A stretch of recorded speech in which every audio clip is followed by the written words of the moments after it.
За архим үзэгч та бүхэндээ энэ өдрийн мэндийг хүргэе. Хэл хамгаалах байгууллага Хэлийн цэргийн тусгай архиваас иргэд олон нийтэд хүргэдэг лавлгаа үйлчилгээг хэрхэн цахимаар авч болох талаарх зөвлөмж мэдээлэл хүргэж байна. За юун түрүүнд Хэлийн цэргийн тусгай архиваас ямар лавлгаа үйлчилгээг иргэд олон нийт авч болох талаарх мэдээллийг хүргэе.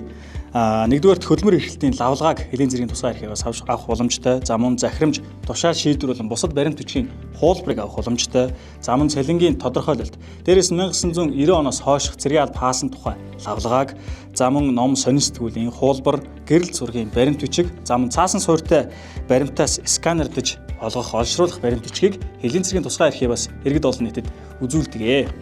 За тэгвэл эдгээр 7 төрлийн баримт бичиг лавлгааг иргэд олон нийт та бүхэн заавал хэл хамгаалах ерхий газар дээр эрэлгүйгээр цахимаар авах боломжтой бөгөөд энд нь e-Mongolia CGM-ийн сайтаар дамжуулаад цахимаар авах боломжтой гэдгийг үзэгч та бүхэнд танилцуулах гэж байна. Та эхлээд өөрийн интернет хөтчөөрөөр дамжуулан e-Mongolia CGM-ийн сайт руу өөрийн бүртгэлээр нэвтэрч орно.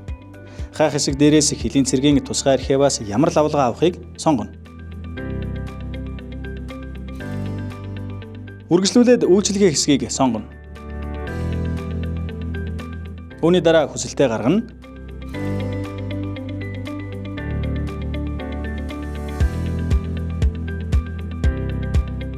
Холбогдох баримт бичгийг шаардлагатай бол хавсаргана. Үүний дараагаар өөрийн мэдээлэл, холбоо өрөх утасны дугаарыг оруулж, үр дүн хэсгийг дараад лавлгаа авах хүсэлтээ явуулна. Хэлийн цэргийн тусгай архиваас авах лавлгаа үйлчилгээний үнийн тарифтай үзэгч та бүхэнийг танилцахыг хүсэж байна. За эдгээр үнийн дүнгээр Хэлийн цэргийн тусгай архиваас дараах лавлгаануудыг бол заавалчгүй хэл хамгаалах ерхий газар дээр эрэлгүйгээр цахим орчноос авах боломжтой юм байна. Иргэд олон нийт та бүхэн өөрийн цаг заваа хэмнэж хэл хамгаалах ерхий газарт зайлшгүй ирэх шаардлагагүйгээр цахимаар e-Mongolia CGM-ийн сайтаар дамжуулан өөрт хэрэгтэй лавлгаа үйлчилгээг авах боломжтой юм а. Та бүхний ажил үйлсэд өндөр амжилт хүсье.